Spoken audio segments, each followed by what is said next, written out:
ఒక సంఘం గురించి ఈ రాత్రి కొద్దిసేపు మనం ఆలోచించేద్దాం.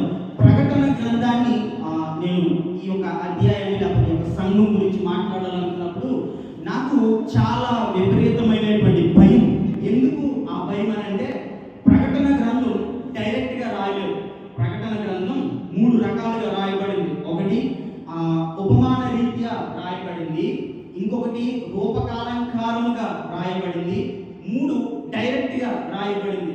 అంటే 7 బోరలు లేకపోతే 7 దూతలు, 7 రకాలైనటువంటి తెగులు అనగానే మనం 7 ఆలోచించకూడదు, పరిపూర్ణత. ఇలా కొన్ని విషయాలు అలంకారంగా రాశారు, కొన్ని విషయాలు ఉపమాన రీతిలో రాశారు. దేవుడు దొంగ వలె వచ్చును అంటే దేవుడు దొంగ కాదు. ఆయన ఎవరు తెలియకుండా, ఎవరికి అర్థము అవ్వలేనటువంటి పరిస్థితుల్లో, ఎవరు ఊహించని రీతిలో వస్తాడు అని అర్థం. ఈ విధంగా కొన్ని విషయాలు ప్రకటన గ్రంథంలో సంక్షిప్తమై ఉన్నాయి. కాబట్టి మనం ఆ భాగాన్ని ధ్యానం చేసినప్పుడు చాలా మనస్సు ఇక్కడ పెట్టి ధ్యానం చేయాలి. నా యొక్క కోరిక ఏంటంటే, ఇక్కడ కూర్చున్నటువంటి మనలో కొద్ది మంది జీవితాలను దేవుడు వెలిగించును గాక, కొద్ది మంది జీవితాలతో ఈ సంఘాన్ని అభివృద్ధి చేయును గాక. దేవుని యొక్క విశ్వాసి, దేవుణ్ణి నమ్మినటువంటి వ్యక్తి, దేవుని కొరకు నిజముగా ప్రయాసపడగలిగినట్లయితే అనేక మందిని దేవుని కొరకు నడిపించేటువంటి యోధుడు అవుతాడు. ఆ విధంగా మన సంఘము అభివృద్ధి చెందును గాక. అయ్యగారు సూర్యరావు గారు నాకు చిన్నప్పటి నుంచి తెలుసు. అలాంటి గొప్ప విశ్వాసము, గొప్ప దేవునిలో ఉన్నటువంటి ఆ యొక్క ఆత్మీయత, దేవుడు ఆయనకి ఇచ్చినటువంటి గొప్ప ఆధిక్యత ఈ రోజున మన సంఘమును దేవుడు ఆశీర్వదించడానికి కారణం. నమ్మిన వరకటిగా చేపలు కొట్టి ఆయన దేవుడు ఈ రాత్రి ఆ విధమైనటువంటి వాక్యముతో మనలందరినీ కూడా తాకును గాక. దేవుడు మనలందరినీ స్వస్థపరిచిన గాక అని నేను చెప్పను. అసలు దేవుడి విశ్వాసం ఉంటే ప్రతి ఒక్కరిని కూడా దేవుడు స్వస్థపరుస్తాడు. దేవునికి స్వస్థపరచాలి అని గనక ఆశ ఉంటే దేవుడు స్వస్థపరుస్తాడు.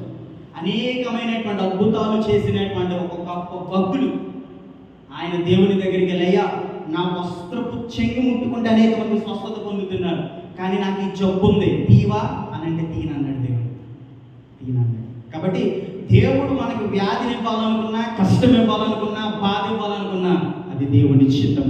దేవునికి మహిమ కలిగిన గాక. అయితే ప్రకటన గ్రంథంలో ఉన్నటువంటి ఒక సంఘం, ఆ సంఘం పేరు లవొదికీయ. లవొదికీయలో ఉన్నటువంటి సంఘానికి దేవుడు రాసినటువంటి ఆ యొక్క లేఖ ఈ రాత్రి మనం వచ్చిన ధ్యానం చేస్తూ అందులో కొన్ని పాఠాలు మనం ఈ రాత్రి నేర్చుకుందుము గాక. దేవుడు మనందరితో స్పష్టంగా మాట్లాడును గాక. ఫిల్టర్ పెట్టుకుని దేవుడు ఎప్పుడు మాట్లాడు, నేను మాట్లాడవచ్చు ఫిల్టర్ పెట్టుకుని. మీరు నొప్పించబడతారేమని కొన్ని మాటలు నేను మింగేయొచ్చేమో, కానీ పరిశుద్ధాత్మ దేవుడు ఈరోజు ప్రతి ఒక్కరి హృదయమును వెలిగించును గాక. చూడండి ప్రకటన గ్రంథం 3వ అధ్యాయము 14వ వచనం నుంచి ఈ లవొదికీయ సంఘం గురించి రాయబడింది. లవొదికీయలో ఉన్న సంఘపు దూతకు ఇలాగూ రాయుము, ఆమేన్ అనువాడును, నమ్మకమైన సత్యసాక్షియు, దేవుని సృష్టికి ఆదియునైన వాడు చెప్పు సంగతులు ఏమనగా. దేవుడు తనను తాను ఇంట్రడ్యూస్ చేసుకుంటున్నాడు, తనను తాను పరిచయం చేసుకుంటున్నాడు. ఏమని పరిచయం చేసుకుంటున్నాడు? ఆమేన్ అనువాడును, నమ్మకమైనటువంటి సత్యసాక్షియు, దేవుని సృష్టికి ఆదియునైనటువంటి వాడు చెప్పు సంగతులు ఏమనగా. ఈ విధంగా ఈ సంఘానికి ఎందుకు దేవుడు అలా పరిచయం చేసుకున్నాడు అని మనం ఆలోచన చేస్తే కింద వచ్చిన చదువుతాం చూడండి. నీ క్రియలు నేను ఎరుగుదును, నీవు చల్లగానైనను వెచ్చగానైనను లేవు, నీవు చల్లగానైనను వెచ్చగానైనను ఉండిన మేలు, నీవు వెచ్చగానైనను చల్లగానైనను ఉండక నులివెచ్చనగా ఉన్నావు కనుక నేను నిన్ను నా నోట నుండి ఉమ్మివేయను ఉద్దేశించుచున్నాను. నీవు దౌర్భాగ్యుడవును, దిక్కుమాలిన వాడవును, దరిద్రుడవును, గుడ్డివాడవును, దిగంబరుడవునై ఉన్నావని ఎరుగక నేను ధనవంతుడను, ధనవృద్ధి చేసి ఉన్నాను, నాకేమీ కొదవలేదని చెప్పుకొనుచున్నావు. ఈ సంఘానికి దేవుడు రాస్తూ ఉన్నాడు లేఖ. తన భక్తుడైనటువంటి యోహానుని పరిశుద్ధాత్మని యొక్క ప్రేరేపణతో ఈ లేఖ రాయించినప్పుడు ఆ లేఖని సంఘంలో ఒక పాస్టర్ గారు, లేకపోతే సంఘంలో ఉన్నటువంటి ఒక పెద్ద, లేకపోతే సంఘంలో ఉన్నటువంటి ఒక ప్రధాన క్యారెక్టర్ నిలబడి చదువుతూ ఉన్నాడు. ఏమని చదువుతున్నాడు? నువ్వు దరిద్రుడివి అన్న మాట దగ్గరికి వచ్చేసరికి వాళ్ళందరూ కూడా లేచి నిలబడిపోయి మనోడి మీద సీరియస్ అయిపోతారు. నువ్వు దిక్కుమానుడివి అన్నప్పుడు మన వాళ్ళందరూ సీరియస్ అయిపోతారు. ఎందుకనంటే అరే మేము దరిద్రులం అని దేవుడు రాశాడంటే ఇది మనకు సంబంధించిన లేఖ కాదు, ఇది మనకు రావాల్సిన ఉత్తరం కాదు.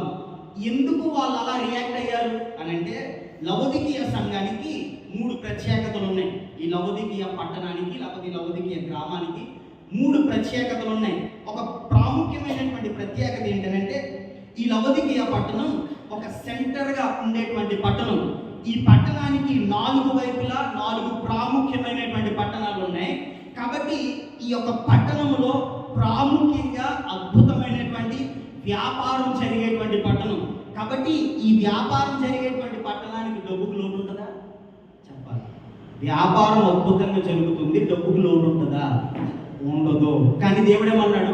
నువ్వు దిక్కుమానుడివి అన్నాడు, నువ్వు దరిద్రుడివి అన్నాడు. అందుకని వారు వెంటనే రియాక్ట్ అయిపోయారే, అద్భుతమైన వ్యాపారం జరుగుతుంది మా పట్టణంలో, నువ్వు మమ్మల్ని దిక్కుమానుడు అంటున్నావు అని రియాక్ట్ అయ్యారు. మరొక గొప్ప విషయం ఏంటంటే ఈ లవోదికీయ పట్టణాన్ని అప్పట్లో ఆసియా వాల్ స్ట్రీట్ అని పిలిచేవారు. ఆసియా వాల్ స్ట్రీట్ అని పిలిచేవారు. అంటే కోటీశ్వరుల పట్టణం అని అర్థం. కోటీశ్వరుల పట్టణం అని అర్థం. అంత కోటీశ్వరుల పట్టణం అని ప్రఖ్యాతిగాంచినటువంటి ఆ పట్టణాన్ని దేవుడు ఏమని రాశాడు? నువ్వు దరిద్రుడివి అని రాశాడు. ఈ పట్టణానికి క్రీస్తు శకం 60వ శతాబ్దంలో భయంకరమైనటువంటి తుఫాను వచ్చింది, భయంకరమైనటువంటి భూకంపం వచ్చింది. అయితే ఆ భూకంపంలో పట్టణం మొత్తం నాశనం అయిపోయింది. పట్టణం మొత్తం నాశనం అయిపోతే ఈ పట్టణానికి రష్యా దేశం వాళ్ళు, లవోదికీయ పట్టణానికి రష్యా దేశం వాళ్ళు ఒక కబురు పంపించారు. ఏమని పంపించారంటే, అయ్యా మీ పట్టణం మొత్తం నాశనం అయిపోయింది కదా, మేము కాస్త ఆర్థికంగా సహాయం చేస్తాం, మీరు మరలా పునరుద్ధీకరించుకోండి, మీరు పట్టణాలు భవనాలు తిరిగి కట్టుకోండి అని అంటే ఈ లవోదికీయ పట్టణంలో ఉన్నటువంటి వాళ్ళరే ఎవ్వరు మాకు సహాయం చేయాల్సిన అవసరం లేదు, మా అంతటా మేము నిలదొక్కుకోగలం అని వాళ్ళు తిరిగి నిర్మించుకున్నారు. పట్టణాన్ని 2 సంవత్సరాల్లో పూర్తిగా కట్టేసుకున్నారు. అంత గొప్ప ఆర్థిక వ్యవస్థ ఉన్నటువంటి పట్టణం ఈ లవోదికీయ పట్టణం. ఇది ఒక లక్షణం. ఒకటి, అద్భుతమైనటువంటి ఆర్థిక వనరులు ఉన్నటువంటి పట్టణం ఈ లవోదికీయ పట్టణం. రెండవ మంచి లక్షణం ఏంటంటే ఈ పట్టణానికి ప్రతి 13 మైళ్ళకి అద్భుతమైనటువంటి ఆరోగ్య కేంద్రాలు ఉన్నాయి, అద్భుతమైనటువంటి హాస్పిటల్స్ ఉన్నాయి. ప్రతి 13 మైళ్ళకి అద్భుతమైనటువంటి హాస్పిటల్స్ ఉన్నాయి. అలాంటి పట్టణాన్ని పట్టుకుని దేవుడు ఏమంటున్నాడు తెలుసా? నువ్వు దరిద్రుడివి, నీకు దౌర్భాగ్యుడివి అని అంటున్నాడు. అంటే నేను ఈ మాటలు ఎందుకు చెప్తున్నానంటే మీకు ఆ వాక్యం వినే కొద్దీ అర్థమవుతుంది, నీకు పరిచయంలోనే ఉన్నాను, రైట్? ఇక 3వ గొప్ప విషయం ఏంటంటే ఈ పట్టణం ఒక ఎడారి ప్రాంతానికి దగ్గరగా ఉన్నటువంటి పట్టణం, కొండల ప్రాంతానికి. అయితే ఆ కొండల మీద ఈ లవోదికీయ పట్టణానికి దగ్గరగా ఉన్నటువంటి కొండల పైన నల్ల గొర్రెలు నల్ల ఉన్నిని ఇచ్చేటువంటి గొర్రెలు అక్కడ ఉంటాయి. అయితే ఈ లవోదికీయ పట్టణం వాళ్ళు ఏం చేస్తారంటే ఆ నల్ల ఉన్నిని సేకరించి వీళ్ళు వస్త్రాలు తయారు చేసుకుని వేసుకుంటారు. అద్భుతమైనటువంటి వస్త్రాలు అవి. ఆ రోజుల్లో వీళ్ళు వేసుకున్నటువంటి వస్త్రాల ఖరీదు లేకపోతే విలువ ఇక ఏ పట్టణానికి లేదు. చాలా అరుదుగా దొరికేటువంటి నల్ల ఉన్ని అది. ఆ ఉన్నితో వస్త్రాలు చేసుకుని వీళ్ళు వేసుకునేవారు. అలాంటి గొప్ప వస్త్రాలతో నింపబడినటువంటి వీళ్ళని దేవుడు ఏమని రాస్తున్నాడు తెలుసా? నువ్వు దిగంబరివి అని రాస్తున్నాడు. ఎంత ఆపోజిట్లో రాస్తున్నాడు చూసారా దేవుడు? ఆర్థిక వనరులు ఉన్నటువంటి పట్టణాన్ని నువ్వు దౌర్భాగ్యుడివి అన్నాడు. వైద్య శిబిరాలు కలిగినటువంటి పట్టణాన్ని నువ్వు దిక్కుమాలినోడివి అన్నాడు. అద్భుతమైనటువంటి నల్ల ఉన్నితో ఖరీదైనటువంటి వస్త్రాలు వేసుకున్నటువంటి ఆ పట్టణాన్ని చూసి నువ్వు దిగంబరివి అని రాశారు. ఇప్పుడు చెప్పండి, లవోదికీయ పట్టణస్తులు కోపం వస్తుందా రాదా? ఖచ్చితంగా వస్తుంది. ఖచ్చితంగా వస్తుంది. అలాంటి కోపం వాళ్ళందరూ కూడా వాళ్ళ మీద చూపించి ఇది మనకు రావాల్సినటువంటి ఉత్తరం కాదు అని రివర్స్ అయిపోయారు. కానీ పరిశుద్ధాత్మ దేవుడు రాయించాడు అని అంటే అది దేవుని యొక్క ప్రేరేపణతో మాత్రమే జరుగుతుంది. ఈరోజు యాక్చువల్గా ఇక్కడ మీటింగ్ జరగదు. ప్రకాశపురంలో ఒక మందిరంలో జరగాల్సినటువంటి ప్రార్థన కూడిక ఇది. దేవుడు ఇక్కడికి ఎందుకు తెచ్చిపెట్టాడో ఆలోచన చేసుకోవాలి. మీకు తెలుసు మీకు ఎన్ని పనులు ఉన్నాయో, పనులన్నీ విడిచిపెట్టి ఎందుకు వచ్చి ఇక్కడ కూర్చున్నారో మీరు గ్రహించాలి. ఒకవేళ నా మాటలు మైక్ స్వరం ద్వారా నీ చెవిలో పడుతున్నాయేమో, బయట ఉన్నారేమో, బండి మీద కూర్చుని వింటున్నారేమో, ఇంట్లో కూర్చుని వింటున్నారేమో, ఎక్కడ మీ యొక్క మాటలు మీ చెవిలో పడినా ఖచ్చితంగా చెప్పగలను, దేవుడు మిమ్మల్ని ప్రేమిస్తున్నాడు, మీకు మాట్లాడటానికి ఈ రాత్రి వేచి ఉన్నాడు. ఈ రాత్రి దేవుడు మిమ్మల్ని దర్శించడానికి ఇష్టపడుతున్నాడు. ఈ రాత్రి దేవుడు మిమ్మల్ని ప్రేమించి ఈ మాటలు మీ చెవిలో హాయిగా దేవుడు వినిపించడానికి ఇష్టపడుతున్నాడు. అయితే ఈ లవదికీయ పట్టణానికి పరిచయం ఇచ్చుకున్నాడు కదా దేవుడు. ఒకసారి ఆ మాట చూద్దాం, చూడండి. 14వ వచనం, ఆమేన్ అనువాడును నమ్మకమైనటువంటి సత్య సాక్షియు దేవుని సృష్టికి ఆదియునైనటువంటి వాడు చెప్పు సంగతులు ఇవనగా. దేవుడు లవదికీయ పట్టణానికి ఇలా పరిచయం చేసుకున్నాడు కదా. ఆ తర్వాత మీరు చూసినట్లయితే పైన 7వ వచనం, ఫిలదెల్ఫియాలో ఉన్న సంఘానికి ఏమని రాశాడు? దావీదు తాళపు చెవి కలిగి ఎవడును వేయలేకుండా తీయవాడును, ఎవడును తీయలేకుండా వేయువాడును చెప్పు సంగతులు, సత్యస్వరూపి పరిశుద్ధుడు చెప్పు సంగతులు అని రాసుకుంటూ వచ్చాడు. 3వ అధ్యాయం 1వ వచనం సాదీస్కి ఏమని రాశాడు?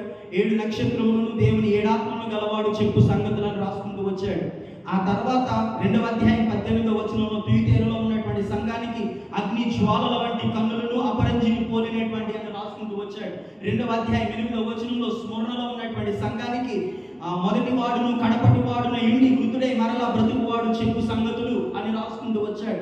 2వ అధ్యాయం 1వ వచనంలో ఎఫెసు సంఘానికి 7 నక్షత్రములు తన కుడి చేత అని రాసుకుంటూ వచ్చాడు. 2వ అధ్యాయం 12వ వచనం మనం మిస్ అయ్యాం. బెర్గములో ఉన్నటువంటి సంఘానికి ఆయన ఏమని రాసుకుంటూ వచ్చాడు? వాడి అయినటువంటి 2 అంచుల ఖడ్గము గలవాడు చెప్పు సంగతులు. ఈ మాటలన్నీ నేను ఎందుకు మీకు చదివించాను తెలుసా? దేవుడు ఒక్కడే, కానీ 7 సంఘాలకి 7 రకాలుగా పరిచయం చేసుకున్నాడు. ఎందుకు ఆ విధంగా పరిచయం చేసుకున్నాడు? ఇప్పుడు ఫర్ ఎగ్జాంపుల్ నేను ఉన్నాను ఇక్కడ, నన్ను పిలిచినప్పుడు YGW టీమ్ సభ్యులు శామ్యూల్ గారు అని పిలిచారు.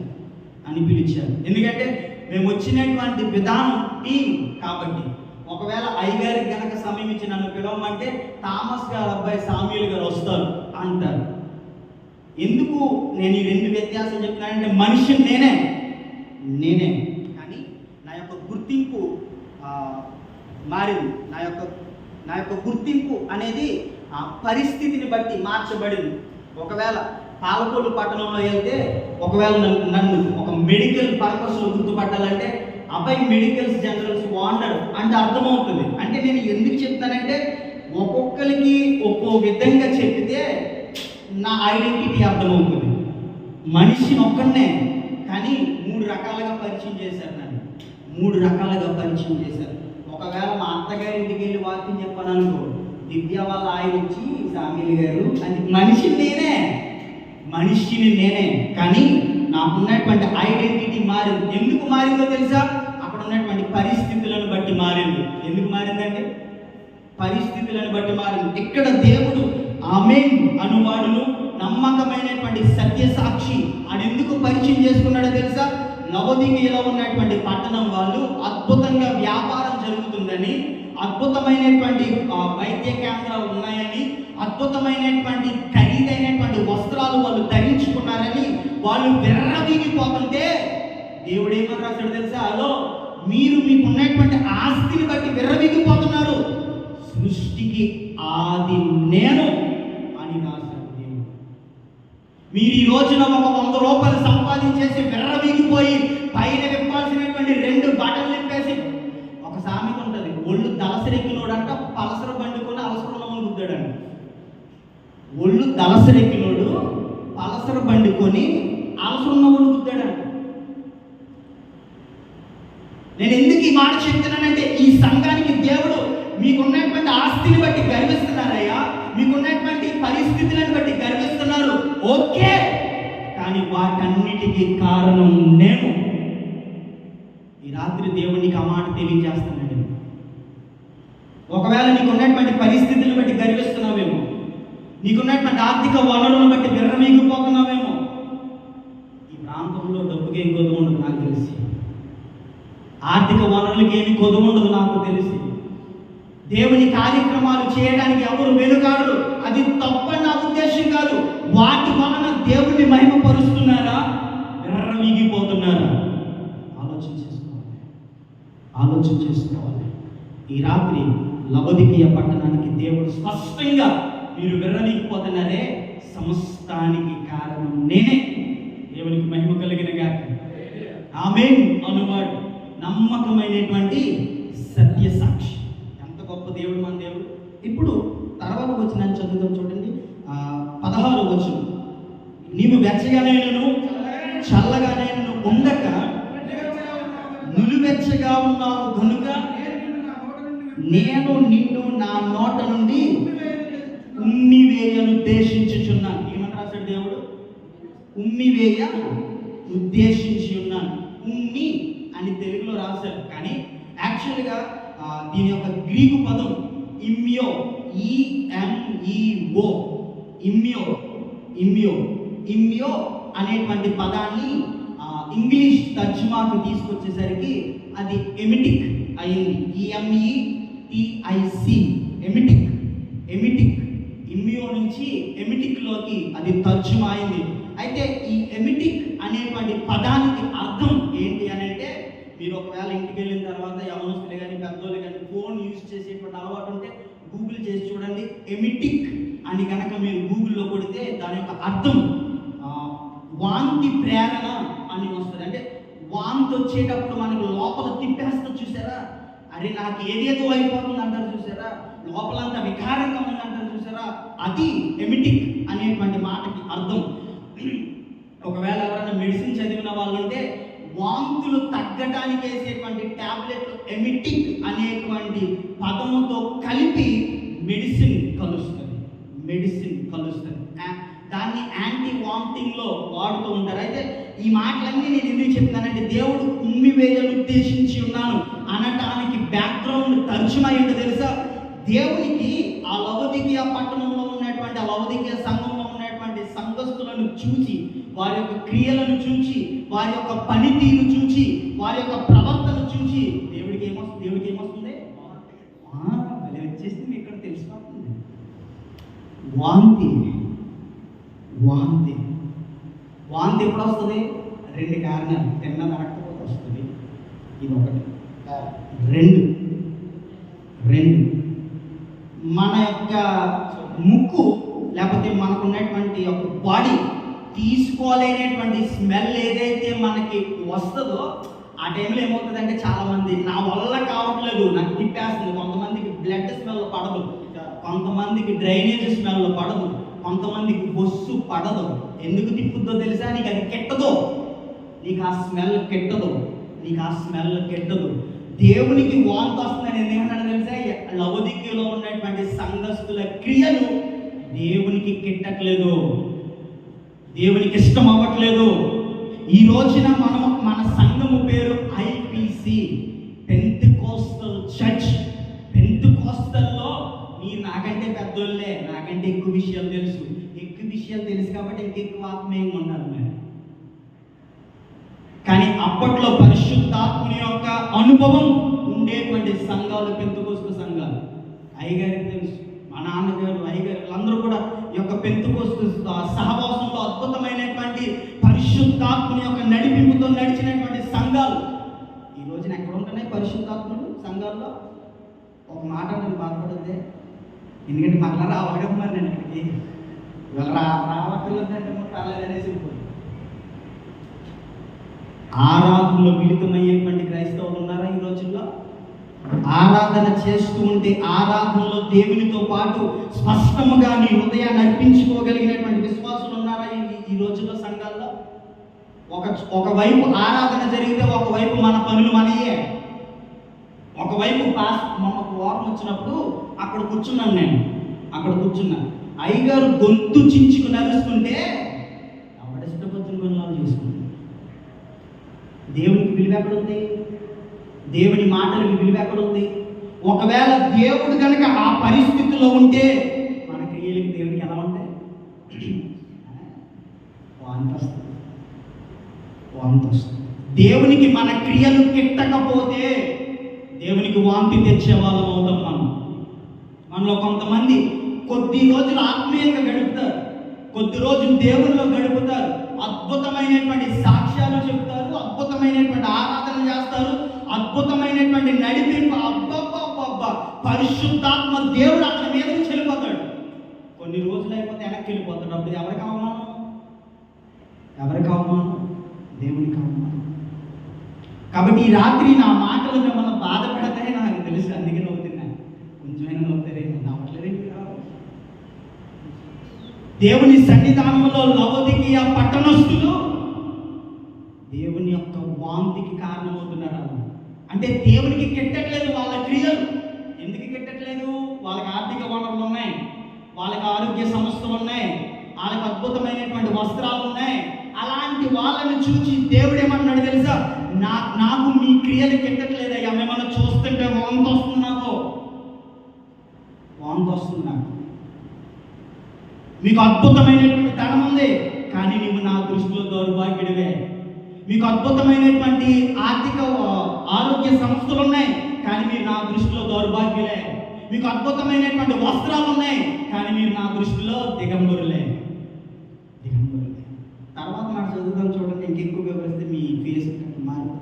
18 నీవు ధనవృద్ధి చేసుకున్నట్లు అగ్నిలో పుటమ వేయబడిన బంగారును నీ దశం వల్ల కనబడుకున్నట్లు ధరించుకున్నటకు తెల్లని వస్త్రములను నీకు దృష్టి కలుగునట్లు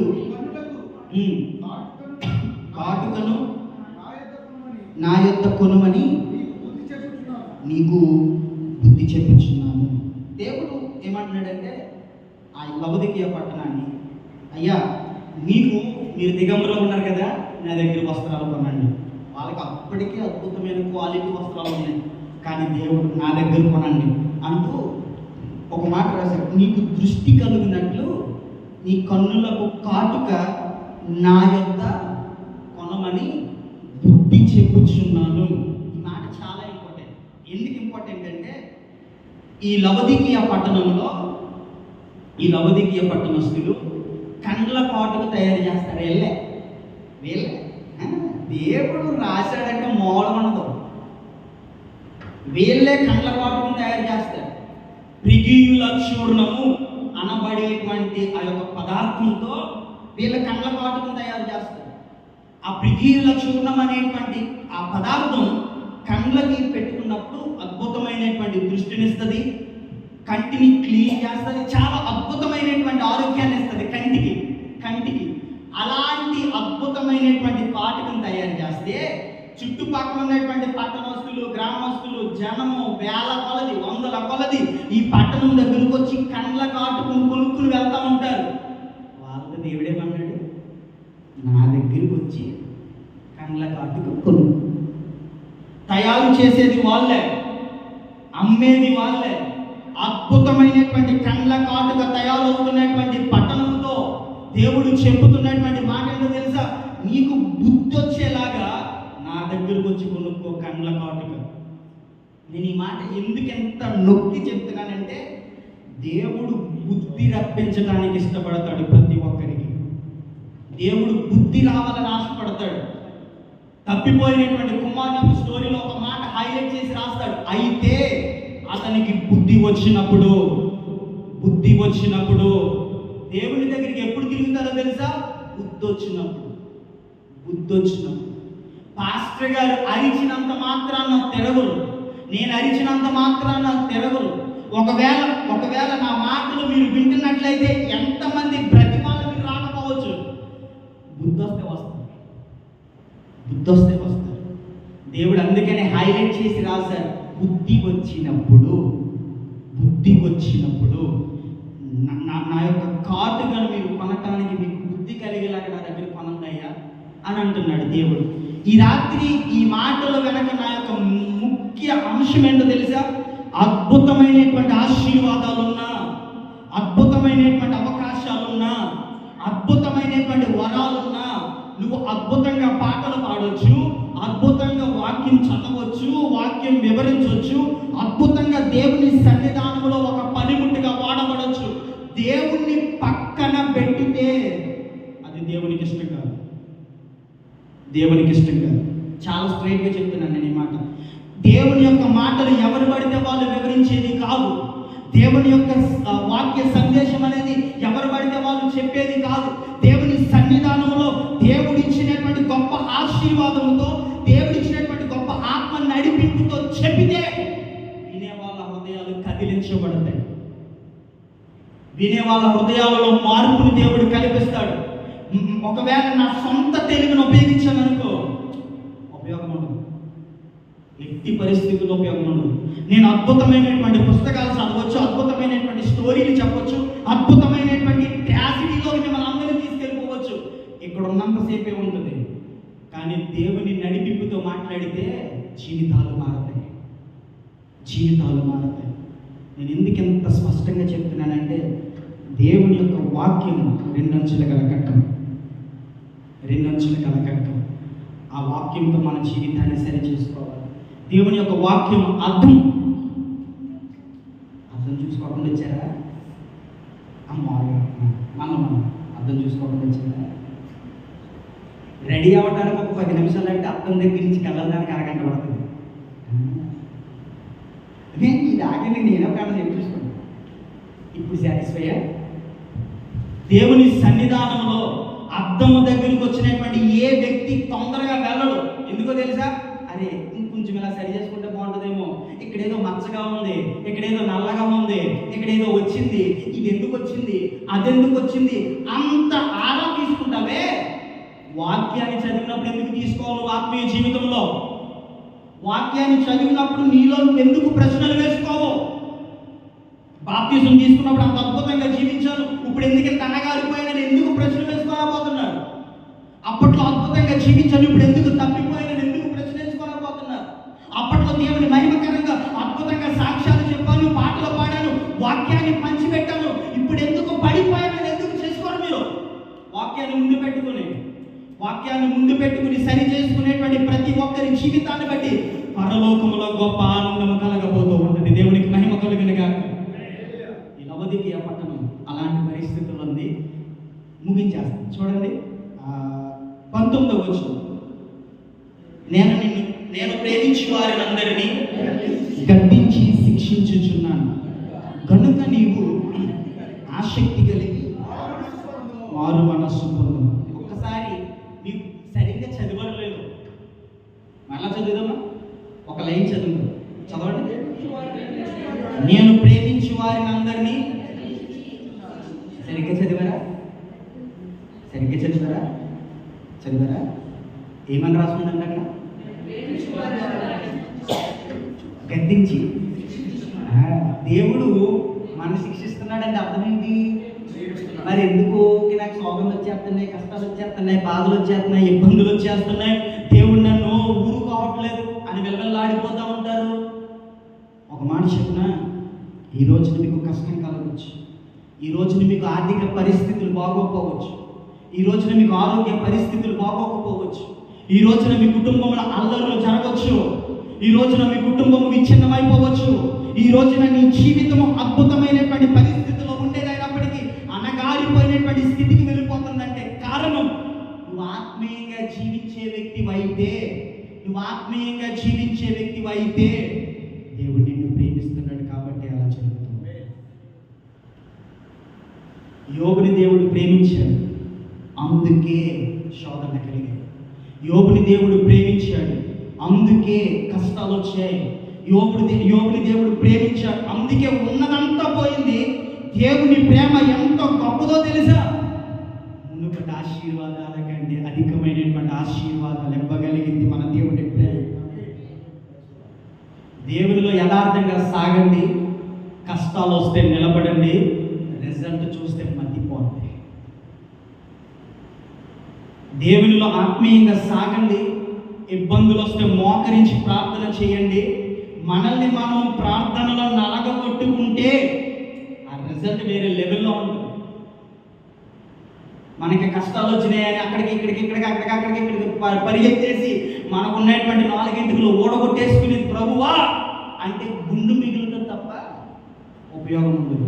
మొట్టమొదటిగా దేవుని సన్నిధానంలో మోకరించి నిన్ను నువ్వు కనుక నలగగొట్టుకోవడానికి ఇష్టపడితే దేవుడిచ్చేటువంటి ఆశీర్వాదాలు రెట్టింపుగా ఉంటాయి. దేవుడు ప్రేమించే వారిని ఏం చేస్తాడు? గద్దించి శిక్షించుచు ఉన్నాడు. కనుక నీవు ఆసక్తి కలిగి ఎలా పొందమంటున్నాడు? మారు మనస్సు ఆసక్తి కలిగి. ఎలాగా? అంటే నేను ఎందుకు ఎత్తేస్తానని మీకు రాదని కాదు, ఆ మాట చాలా ఇంపార్టెంట్. ఆసక్తి, ఆశ కలిగి మారు మనసు పొందేవాళ్ళు ఉంటారు. ఆశ కలిగి మారు మనసు పొందేవాళ్ళు ఏంటంటే దేవుని దగ్గరికి వెళ్ళిపోతే కష్టాలు తీరిపోతాయి, దేవుని దగ్గరికి వెళ్ళిపోతే నా అప్పుల భారాలు తీరిపోతాయి, దేవుని దగ్గరికి వెళ్ళిపోతే నాకు ఉన్నటువంటి సమస్యలు తీరిపోతాయి, దేవుని దగ్గరికి వెళ్ళిపోతే బాప్తిజం తీసుకుంటే చాలు పర్లేదు డైరెక్ట్ వెళ్ళిపోతారు అనుకునే వాళ్ళు ఉంటారు. వాళ్ళకి ఆశలు లేవు. ఏం ఆశ? దేవుని దగ్గరికి వెళ్తే సూపర్గా లైఫ్ వేరే లెవెల్, ఇక కార్ వేసుకొని తిరగచ్చు, షూట్ వేసుకొని తిరగచ్చు, అద్భుతమైనటువంటి ఆనందకరమైనటువంటి జీవితం, ఇది ఆశ. కానీ నిజం చెప్పండి, దేవుళ్ళకి వస్తాయి ఏముంటాయా? ఉన్నాయి, పోతాయి. ఒక సైడ్ ఊడిపోయింది అనుకో, దేవుళ్ళకి వచ్చే 2 సైడ్ ఊడిపోతుంది. నేను ఎందుకు ఎంత స్పష్టంగా చెప్తున్నానంటే దేవునిలోకి వచ్చినప్పుడు కష్టాలు పెరుగుతాయి, దేవునిలోకి వచ్చినప్పుడు ఇబ్బందులు పెరుగుతాయి, దేవునిలోకి వచ్చినప్పుడు అద్భుతమైనటువంటి సాతాను యొక్క శోధనలు అయిపోతాయి. ఆశతో వచ్చాడు కదా, వాడు ఏమవుతాడు? అప్పుడు వెనక్కి వెళ్ళిపోతాడు. అరే నేను అనుకున్నది వేరు, జరిగింది వేరు, అందుకే వెనక్కి వెళ్ళిపోతాడు. కానీ దేవుడు ఇక్కడ స్పష్టంగా రాశాడు, నువ్వు ఆశతో మారు మనస్సు పొందొద్దు, ఆసక్తి కలిగి మారు మనస్సు పొందొద్దు. ఆసక్తి ఏది ఏమైనా దేవుని విడిచిపెట్టదు. ఆసక్తి నాకున్నదంతా పోయిన దేవుని విడిచిపెట్టను. ఆసక్తి నాకున్నటువంటి అప్పులు పెరిగిన నేను దేవుని విడిచిపెట్టను. ఆసక్తి నా కుటుంబం నన్ను వెలివేసిన దేవుని విడిచిపెట్టను. అలాంటి ఆసక్తి ఉంటే వెనక్కి వెళ్ళేటువంటి అవకాశాలు ఉంటాయా? ఉండవు. ఒక వచనాన్ని చదివి నేను ముగిస్తాను. చూడండి, 20వ వచనం. ఇదిగో నేను తలుపు వద్ద నిల్చుండి తట్టుచున్నాను, ఎవడైనా నా స్వరం విని తలుపు తీసిన ఎడల నేను అతని యొద్దకు వచ్చి అతనితో నేను నాతో కూడా అతను భోజనము చేయదు. దేవుడు యాక్చువల్లీ మాట చెప్పినప్పుడు మనందరికీ తెలుసు, హృదయం అనేటువంటి ద్వారం దగ్గర ఉండి దేవుడు తలుపు తడతాడు అని. భక్తులు కొట్టుకుని లోపలికి రాడు, క్లియర్గా రాశాడు, తడతాడు. ఎంతవరకు తడతాడు? 1, మనం మరణం అయ్యేంత వరకు తడతాడు, లేదా దేవుని రాకడ వచ్చేంత వరకు తడతాడు. 1, మన మరణం అయ్యేంత వరకు తడతాడు, లేదా దేవుని రాకడ వచ్చేంత వరకు తడతాడు. ఈ 2 జరిగే వరకు దేవుడు తడుతూనే ఉంటాడు. ఈ లోపు తీస్తావా లేదా అన్నదే ప్రశ్న. నీ మరణం అయ్యేలోపు దేవుడు తలుపు తట్టగా తలుపు తీసి దేవుడిని ఆహ్వానిస్తావా? దేవుని రాకడ ఎప్పుడు వస్తుందో తెలియదు కదా అని ఈ క్షణమే దేవుని సన్నిధానంలో మారు మనస్సు పొందుతావా అన్నది ప్రశ్న. ఈ రాత్రి మనం ప్రశ్నించుకుందాం, దేవుడు ఎన్నిసార్లు తలుపు తట్టాడు?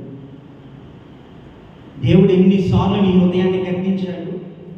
దేవుడు ఎన్నిసార్లు దేవుడిని నీతో మాట్లాడాడు? దేవుడు ఎన్నిసార్లు ఎంతమంది వర్తమానికులతో నిన్ను గర్తించాడు? ఎంత అమూల్యమైనటువంటి వర్తమానికులను తీసుకొస్తారండి మీరు? అద్భుతమైనటువంటి వర్తమానికులను తీసుకొస్తారు. ఉపవాస మీటింగ్లే సభల్లాగా జరుగుతాయి. దేవునికి మహిమ కలుగును గాక. మరి అంత తీసుకొస్తారే, మరి ఎంత ఫలించాలి? చాలా స్ట్రైట్గా అడుగుతున్నా, ఎంత ఫలించాలి?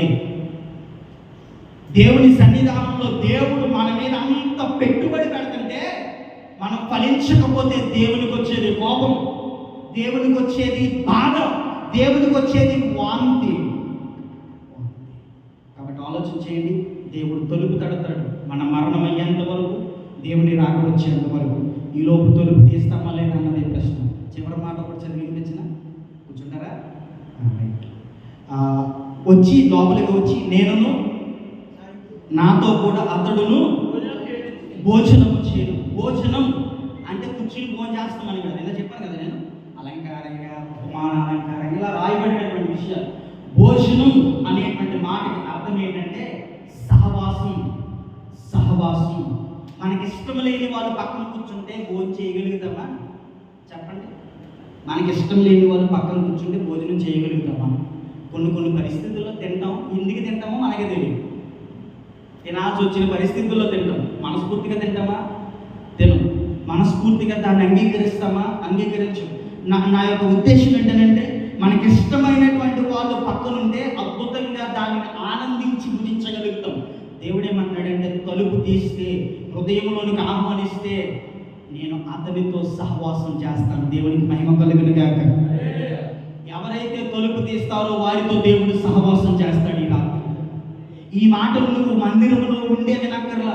ఒకవేళ మైండ్ స్వరం ద్వారా నీకు మాటలు చెవిలో పడినా ఈ రాత్రి దేవుడిని అంగీకరించి, ప్రభువా నాది తప్పు అయిపోయింది, నేను నీలోకి వచ్చాను, సకంలో వెనక్కి వెళ్ళిపోయాను, నేను నిన్ను అంగీకరించాను, విడిచిపెట్టేశాను, నేను నిన్ను అంగీకరించాను, పక్కకి వెళ్ళిపోయాను, నేను నీ నా సన్నిధానంలో నేను ప్రతిరోజు ఉండలేకపోతున్నాను, ప్రతి వారం ఉండలేకపోతున్నాను, పాస్టర్ గారి మాట వినలేకపోతున్నాను, మాకు బాగా దళసరెక్కిపోయింది ప్రభువా ఒళ్ళు అని ప్రార్థన చేయగలిగితే దేవునితో సహవాసం చేస్తాడు. దేవునితో సహవాసం చేస్తాడు. కాబట్టి ఈ రాత్రి దేవుని సన్నిధానంలో లవదికీయ పట్టణం అద్భుతమైనటువంటి ఆర్థిక వనరులు ఉన్నటువంటి పట్టణం, అద్భుతమైనటువంటి ఆరోగ్య శిబిరాలు ఉన్నటువంటి పట్టణం, అద్భుతమైనటువంటి వస్త్రాలు ఉన్నటువంటి పట్టణం. ఇలాంటి పట్టణం దేవుని దృష్టిలో అంగీకారయోగ్యంగా లేదు, అసహ్యకరంగా ఉంది, అసహ్యకరంగా ఉంది. ఈ రాత్రి మన జీవితం ఎలా ఉంది? మన సంఘం ఎలా ఉంది? మన కుటుంబం ఎలా ఉంది? అద్భుతమైనటువంటి దైవ సేవకులు మీకు ఉండగా ఫలించడానికి మీకు మనస్సు రాకపోతే దేవుడు వాంతి వస్తుందంటాడు మన సంఘాన్ని చూసి. ఐబీసీ అంటే అది గొప్ప పేరు, గొప్ప చారిత్ర కలిగినటువంటి పేరది. ఆ యొక్క మినిస్ట్రీని స్థాపించడానికి అనేక మంది రక్తాలు చిందించారు. కానీ ఇప్పుడు పరిశుద్ధాత్మ యొక్క నడిపింపే ఉండట్లేదు మన సంఘాల్లో. చాలా బాధాకరం, చాలా బాధాకరం. నా మాటలు మిమ్మల్ని ఎవరైనా నొప్పిస్తే కనుక క్షమించాలి. కానీ పెంతెకోస్తల్ సంఘం ఉండాల్సిన రీతి ఇది కాదు, ఇది కాదు. ఒకవేళ మీకు చిన్నోడితో చెప్పించుకుంటున్నాం ఏంటి అనుకున్న నేను ఏం చేయలేను. దేవుని యొక్క మాటలకి చిన్న పెద్ద అనేది ఉండదు. ఇర్మియా దేవునితో మాట్లాడినప్పుడు ఇర్మియా ఏమంటారు తెలుసు? అయ్యా నేను చిన్నవాడిని అని అంటే, నిన్నే ఏర్పరచుకుంటా, విరగబొట్టుటకును నలగబొట్టుటకును నిలబెట్టుటకును ఏర్పరచుటకును నీవే ముఖ్య కారణంగా వాడుకుంటా. దేవునికి మహిమ కలుగును. ఈ రాత్రి మన సంఘం అభివృద్ధి చెందాలంటే మనల్ని మనం పరిశీలించుకొని దేవుడు తలుపు తట్టినప్పుడు తీస్తే దేవుడు మన హృదయంలో వచ్చి సహవాసం చేస్తాడు. సహవాసం దేవునితో చేస్తే దేవుడు అంగీకారయోగ్యంగా ఉంటుంది. సహవాసం దేవునితో చేస్తే మన సంఘ సరిహద్దులు విశాలపరచబడతాయి. సహవాసం దేవునితో చేస్తే మన కుటుంబంలో ఉన్నటువంటి పరిస్థితులన్నీ మారిపోతాయని నేను చెప్పను. కానీ ఎన్ని అడ్డంకులున్నా కింగ్లాగా బ్రతుకుతాం, ఎన్ని ఇబ్బందులున్నా రాజాలాగా బ్రతుకుతాం, ఎన్ని కష్టాలున్నా అద్భుతంగా జీవించగలుగుతాం. ముఖముపై చిరునవ్వు తగ్గదు, తగ్గదు, తగ్గదు. దేవుడు నవ్వేవాడు, దేవుడు నవ్వించేవాడు. దేవుని ముఖము నవ్వుతో నిండింది. దేవుడిని ముఖంలో ఆ నవ్వును చూడటానికి ఇష్టపడుతున్నాడు. ఎంతవరకు ఎలా ఉన్నారో నాకు తెలియదు, ఎలాంటి బాధల్లో ఉన్నారో నాకు తెలియదు, ఎలాంటి ఇబ్బందుల మధ్యలో నలిగిపోయారో నాకు తెలియదు. వాటన్నిటికీ కారణం దేవుడు మిమ్మల్ని ప్రేమిస్తున్నాడు కాబట్టి, దేవుడు మిమ్మల్ని దర్శించడానికి ఇష్టపడుతున్నాడు కాబట్టి ఈ రాత్రి ఆ విధంగా దేవుని సన్నిధానంలో తీర్మానం చేసుకున్నాము. ఒక్క క్షణం తలలో ఉంచుతారా? ఒక్క క్షణం. నేను ఎక్కువ ఇబ్బంది పెట్టను. నాకు ఇచ్చినటువంటి సమయంలో చాలా తక్కువ సమయాన్ని వాడాను, అంతే తక్కువగా నేను ముగించేస్తాను. తలలో ఉంచుతారా? కళ్ళు మూసుకుంటారా? దేవుని సన్నిధానం ఒక్క క్షణం. దేవా దేవా, నా జీవితంలో లౌదికీయ పట్టణంలాగా మా సంఘం ఉన్నది. అద్భుతంగా ఉందయ్యా. ఆర్థిక